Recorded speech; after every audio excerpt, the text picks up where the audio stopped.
서울시정 문제부터 시작하도록 하겠습니다. 먼저 최경옥 논설위원께서 질문해 주시겠습니다. 네, 두 후보께 질문 드리겠습니다. 이 질문은 현직 시장이신 박원순 후보께서 먼저 답변하시고 정몽준 후보께서는 그 다음에 답변을 해주십시오. 지난 3년간 서울시가 너무 침체됐다는 지적이 많습니다. 박원순 후보께서는 서울이 회의하기 좋은 도시로 2년 연속 선정됐고 모리기념재단 평가 도시경쟁력도 9위에서 6위로 올랐다고 주장하시지만 정반대의 조사도 많습니다.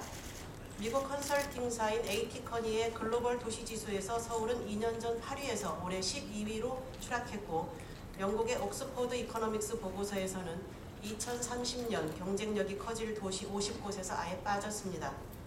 100개가 넘는 서울 소재 공공기관들이 내년까지 모두 지방으로 내려가기 때문에 일자리 감소, 소비 침체 등 경제 활력이 더욱 떨어지는 것 아니냐 하는 우려가 많습니다. 대한민국 인구의 4분의 1이 모여있는 서울은 나라의 성장 엔진이면서 경제 운명을 좌우하는 거점입니다. 서울이라는 대한민국 대표 도시가 베이징, 도쿄 등 아시아 주요 도시들과 비교할 때 가장 부족한 것은 무엇이고 이를 보완할 수 있는 방안은 무엇이라고 생각하십니까? 최 의원님, 제가 지금 시장으로 있은 지가 2년 지금 7개월이 됐다는 걸 좀 양해 좀 해주시면 좋겠고요.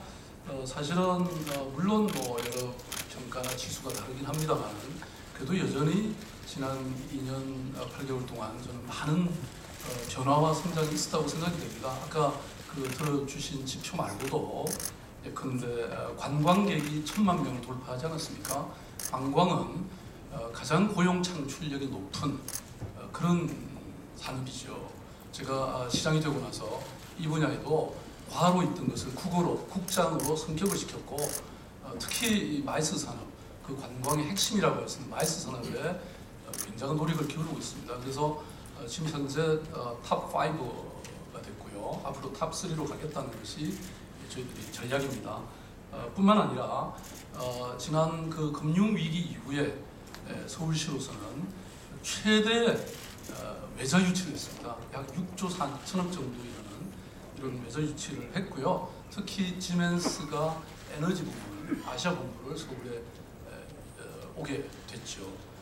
이걸로 인해서 뭐 수백 명의 독일 엔지니어들이 한국에 오게 될 것 같고요. 뿐만 아니라 지금 말씀하신 사실 서울에서 행정도시가 이전한다든지 또 공공기관들이 이렇게 다른 지역으로 이전하는 거 맞습니다. 위기입니다. 저는 늘 위기는 기회라고 생각하거든요. 그래서 예컨대 홍릉 쪽에 카이스트가 이전하고 농촌경제연구원이 이전을 합니다. 그래서 서울시의 경우에는 이 농촌경제연구원을 인수를 했고요. 지난 2년 동안 그 홍릉에 있는 많은 기관들과 함께 저희들이 논의를 해서 지금 최종적으로 결정한 것이 이쪽을 에이징 전 세계 모든 국가와 도시들이 맡고 있는 이 노화 문제를 우리가 다루자. 노화 문제를 세계 최고의 도시로 만들자. 그래서 이 노화와 고령화에 주문을 하는 이런 R&D, 그다음에 이것을 기반으로 하는 또 관광, 의료 관광, 그리고 여러 가지 세계적 기구를 유치하는. 저는 이런 것이 만약에 된다고 하면 70년대 이후에 사실 이런 제조업이나 하드웨어 중심의 산업에서부터 훨씬 더 창조적이고 혁신적이고 글로벌한 이런 도시로 거듭날 수 있다고 생각합니다. 사실은 저는 지난 임기 동안에 뭐 이런 부분에 관해서 굉장히 많은 마스터 플랜을 준비해 왔습니다. 사실 2년 8개월에 제가 계획도 세우고 추진까지 할 수는 없는 거 아닙니까? 저는 이런 마스터 플랜이 한 100여 개 저희들이 발표했죠. 제가 직접 발표한 게 50개가 됩니다. 저는 이런 것이 앞으로 4년을 만약에 저에게 주어진다고 하면 이런 걸 실천해낼 수 있는 그런 기간이 되지 않을까 싶습니다.